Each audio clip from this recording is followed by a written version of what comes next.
আজি বৈঠালাংছত Karbi film society মানে Karbi film artist বনাম বৈঠালৰ যিটো ভেটাৰেন প্ৰাপ্তবয়স্ক যিসকল আগতে তেওঁলোকে খেলিছিলে হয়তো এতিয়া তেওঁলোকে খেলিব পৰা নাই তথাপি খেলি থাকে নিজৰ স্বাস্থ্যৰ কাৰণে খেলাটো এইটো ফুটবল প্ৰীতি ফুটবল মেটছ এইটো গতিকে ইয়াত খেলাটো আমাৰ জিকা হাৰাটো উদ্দেশ্য নহয় এতিয়া আমি এটাই বাৰ্তা নিব খুজিছোঁ যে খেলাৰ জৰিয়তে মানুহে নিজকে সুস্বাস্থ্যৱান কৰি ৰাখিব পাৰে তাৰোপৰি আৰু এটা বাৰ্তা আমি আনো যেতিয়া খেলা সময়ত সেইটো হৈছে কি সকলো বিশ্ব মানে সবে চুকে কাৰণে সকলোতে এটা ডাঙৰ ব্যাধি সেইটো হৈছে ড্ৰাগছৰ যিটো বিভিন্ন ৰাগিয়াল দ্ৰব্য সেৱন কৰে নৱপ্ৰজন্মই গতিকে সেই তাৰ পৰা মুক্ত পাবৰ কাৰণে এইটো এটা মাধ্যম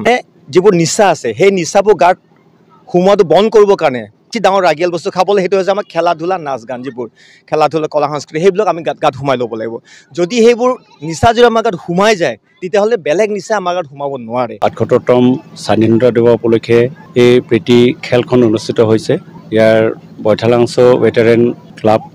আৰু কাৰ্বি আংলং ফিল্ম ছ'চাইটি এই দুয়োটা দলে অংশগ্ৰহণ কৰিছে গতিকে আমাৰ বিশেষকৈ আমাৰ জনপ্ৰিয় অভিনেতা ৰাজীৱ ক্ৰ ডাঙৰীয়া নেতৃত্বত কাৰ্বি আংলং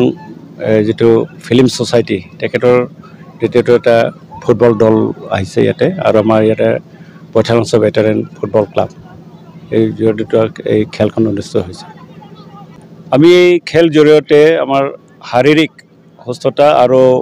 নিচা মুক্ত সমাজ গঢ়াৰ এটা আমি এই খেলৰ জৰিয়তে এটা মেছেজ দিব বিচাৰিছোঁ যিকোনো খবৰৰ বাবে যোগাযোগ কৰক